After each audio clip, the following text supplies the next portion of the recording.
ಹೋ ಬಂದ್ರಾ? ಸೊ ಯಾವತ್ತಾದರೂ ಕಳ್ಳರು ಅವ್ರು ಕದ್ದಿರೋ ವಸ್ತುಗಳನ್ನ ವಾಪಸ್ ಕೊಡೋದು ನೋಡಿದ್ದೀರಾ? ಸೊ ಇವಾಗ ಅದೇ ಥರದೊಂದು ವಿಚಾರ ಆಗಿದೆ. ಏನಂತ ಅಂದರೆ, ರೀಸೆಂಟಾಗಿ ಮೋದಿಯವರು ನೆದರ್ಲ್ಯಾಂಡಿಗೆ ವಿಸಿಟ್ ಮಾಡಿದಾಗ ನೆದರ್ಲ್ಯಾಂಡ್ ಇನ್ ರಿಟರ್ನಲ್ಲಿ 119,000 ವರ್ಷಕ್ಕಿಂತ ಹಳೆ ಆರ್ಟಿಫ್ಯಾಕ್ಟ್ಸ್ನ ಇಂಡಿಯಾಗೆ ಇನ್ ರಿಟರ್ನಲ್ಲಿ ಗಿಫ್ಟ್ ಅಂತ, ಗಿಫ್ಟ್ ಏನಲ್ಲ, ನಮ್ಮ ವಸ್ತು ನಮಗೆ ವಾಪಸ್ ಕೊಟ್ಟು ಕಳಿಸಿದ್ರಷ್ಟೇ. ಸೊ ಇದು ವಾಪಸ್ ಕೊಟ್ಟು ಕಳಿಸಿದ್ರಲ್ಲ, ಇದರಿಂದ ಜಿಯೋ ಪೊಲಿಟಿಕಲ್ ಮೇಲೆ ಏನಂತ ಎಫೆಕ್ಟ್ ಆಗುತ್ತೆ ಅನ್ನೋದನ್ನ ನೀವು ಅರ್ಥ ಮಾಡ್ಕೊಬೇಕಾಗುತ್ತೆ. ಬಿಕಾಸ್ ಇದೊಂದೇನಿದೆಯಲ್ಲ, ಈ ಥರ ಒಂದು ವಸ್ತುನ ಕೊಡೋದು, ಅದೊಂದು ಸಾಫ್ಟ್ ಪವರ್ ಟ್ರಾನ್ಸ್ಫರ್ ಅಂತ ಕರೀತಾರೆ ಜಿಯೋ ಪಾಲಿಟಿಕ್ಸಲ್ಲಿ.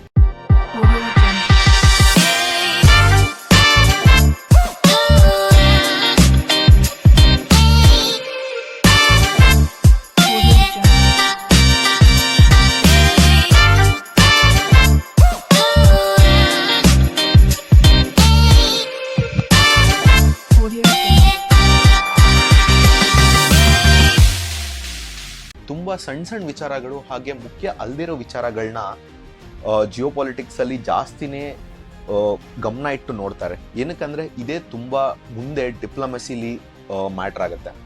ಇಂಡಿಯಾವಾಗ ಇದನ್ನು ವಾಪಸ್ ಇಸ್ಕೊಂಬಂತಲ್ಲ, ಸೊ ಇದರಿಂದ ನಮ್ಮ ಕಣ್ಣಿಗೆ ಹೆಂಗೆ ಕಾಣುತ್ತೆ ಅಂತ ಅಂದರೆ, ಯುರೋಪಿಯನ್ಸ್ ಚೇಂಜ್ ಆಗ್ತಾ ಇದ್ದಾರೆ. ಅವ್ರ ಕಾಲನೈಸೇಷನ್ ಏನಿತ್ತಲ್ಲ ಅದನ್ನು ತಪ್ಪು ಅಂತ ಅರ್ಥ ಮಾಡ್ಕೊಂಡಿದ್ದಾರೆ ಅಂತ ಮಿಕ್ಕಿದ ಎಲ್ಲ ಔಟ್ಸೈಡ್ ಆಫ್ ದ ವರ್ಲ್ಡ್ ಅನ್ಕೊಂಡ್ಲಿ ಅನ್ನೋದು ಯುರೋಪಿಯನ್ಸ್ ಅವ್ರದ್ದು ನರೇಟಿವ್ ಆಗಿರುತ್ತೆ. ಸೊ ಇದಕ್ಕೆ ಅವ್ರು ನಮಗೆ ಈ ಥರದನ್ನ ವಾಪಸ್ ಕೊಟ್ಟು ಕಳಿಸ್ತಾರೆ. ಬಟ್ ಇದಕ್ಕೆ ಇಂಡಿಯಾಯಿಂದ ಅಡ್ವಾಂಟೇಜ್ ಏನು ಅಂತ ಅಂದರೆ, ಇಂಡಿಯಾದು ಹೆರಿಟೇಜ್ ಇಂಡಿಯಾಗೆ ವಾಪಸ್ ಬಂದಂಗೆ ಆಗುತ್ತೆ ಅನ್ನೋದೊಂದು ಬಿಟ್ಟರೆ, ಇಂಡಿಯಾಗೆ ಬೇಕಾಗಿರೋದು ಒಂದಷ್ಟಿದೆ. ಅಲ್ಲಿ ASML ಅಂತ ಒಂದು ಸೆಮಿಕಂಡಕ್ಟರ್ ಕಂಪ್ನಿ ಇದೆ. ಆ ಸೆಮಿಕಂಡಕ್ಟರ್ ಕಂಪ್ನಿಯಿಂದ ನಮಗೆ ಅಡ್ವಾನ್ಸ್ ಟೆಕ್ನಾಲಜಿ ಟ್ರಾನ್ಸ್ಫರ್ ಆಗೋ ಅವಶ್ಯಕತೆ ಇದೆ. ಸೊ ಹಾಗೆ ನಮಗೆ ಸೆಮಿಕಂಡಕ್ಟರ್ ಮ್ಯಾನುಫ್ಯಾಕ್ಚರಿಂಗ್ನ ನಾವು ಇಂಡಿಯಾದಲ್ಲೇ ನೋಡ್ತಾ ಇದೀವಲ್ವ. ಸೊ ಅಲ್ಲಿಂದ ಸೆಮಿಕಂಡಕ್ಟರ್ ಮ್ಯಾನುಫ್ಯಾಕ್ಚರಿಂಗ್ನ ಇಂಡಿಯಾಗೆ ತೊಗೊಂಬಂದಿಕ್ಬೇಕು. ಬಿಕಾಸ್ ಚೈನಾಯಿಂದ ದೂರ ಇರಬೇಕು, ಅದೇ ನಮಗೆ ತುಂಬ ಇಂಪಾರ್ಟೆಂಟ್ ಆಗಿರೋ ವಿಚಾರ ಅಲ್ವಾ. ಸೊ ಈ ಥರ ಎಲ್ಲ ವಿಚಾರಗಳೂ ಇದ್ರ ಮೇಲೆ ತುಂಬಾ ಇಂಪ್ಯಾಕ್ಟ್ ಬೀರುತ್ತೆ. ಏನು ಅವ್ರು ಎಕ್ಸ್ಚೇಂಜ್ ಮಾಡ್ಕೊಂಡ್ರಲ್ವ ಅದು. ಸೊ ನಾನಿವಾಗ ಆ ಎಕ್ಸ್ಚೇಂಜ್ ಆಯ್ತಲ್ಲ, ಅದರಲ್ಲಿ ಏನು ತುಂಬ ಇಂಪಾರ್ಟೆಂಟಾಗಿ ಏನಿತ್ತು ಅಂತ ಹೇಳ್ತೀನಿ. ನಾನು ಎಲ್ಲಿ ಟ್ವಿಟ್ರಲ್ಲಿ ನೋಡಿದ್ರು ಆ ಕಾಪರ್ ಪ್ಲೇಟ್ಸ್ದು ಕೀ ಬಂಚ್ ಥರದ್ದು ಲಾಂಛನ ಇರೋದೊಂದು ಎಲ್ಲ ಕಡೆ ವೈರಲ್ ಆಗ್ತಾಯಿತ್ತು. ಏನಕ್ಕೆ ಅದೇ ತುಂಬ ವೈರಲ್ ಆಗ್ತಾ ಇತ್ತು ಅಂತ ಅಂದರೆ, ಅದರಲ್ಲಿ ರಾಜಲಾಂಛನ, ಚೋಳರದು ರಾಜಲಾಂಛನ ಇದೆ.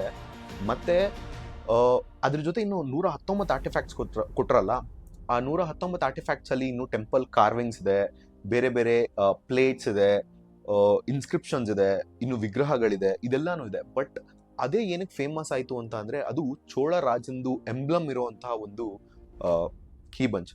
ಸೊ ಅದಕ್ಕೆ ಅದು ಜಾಸ್ತಿ ಸ್ವಲ್ಪ ಫೇಮಸ್ ಆಗಿತ್ತು. ಇದಾಗಿತ್ತು ಇವತ್ತಿನ ಜಿಯೋ ಪಾಲಿಟಿಕ್ಸ್. ನಾನು ನಿಮಗೆ ಮುಂದಿನ ವಿಡಿಯೋದಲ್ಲಿ ಇನ್ನೂ ಸಕ್ಕದಾಗಿರೋ ಜಿಯೋ ಪಾಲಿಟಿಕ್ಸ್ ವಿಡಿಯೋದಲ್ಲಿ ಬರ್ತೀನಿ. Until then, see you, bye. So ನಮ್ಮ ರೂಮಲ್ಲಿ ಜಿಯೋ ಪಾಲಿಟಿಕ್ಸು, ಈ ಏರ್ ಕ್ರಾಫ್ಟ್ ಇನ್ವೆಸ್ಟಿಗೇಷನು, ನಮ್ಮ AUV, ಡ್ರೋನ್ಸು ಬಿಟ್ರೆ ಇನ್ನೇನು ಮಾಡ್ತೀವಿ ಗೊತ್ತಾ? ನಾವು ತೋರಿಸ್ತೀವಿ, ಬನ್ನಿ. ಏನು ಮಾಡ್ತಿದ್ಯಾ ಧೀರಜ್? ಇವಾಗ ಅಡುಗೆ ಮಾಡಿ. ಸೊ ಬನ್ನಿ, ನಮ್ಮ ರಕ್ಷಿತ್ ಬಾಯ್ಸ್ ಏನು ಮಾಡ್ತಾರೆ ನೋಡೋಣ. ರಕ್ಷಿತ್, ಏನು ಮಾಡ್ತಿದ್ದೀರಿ? Chilli chicken gravy, mushroom gravy.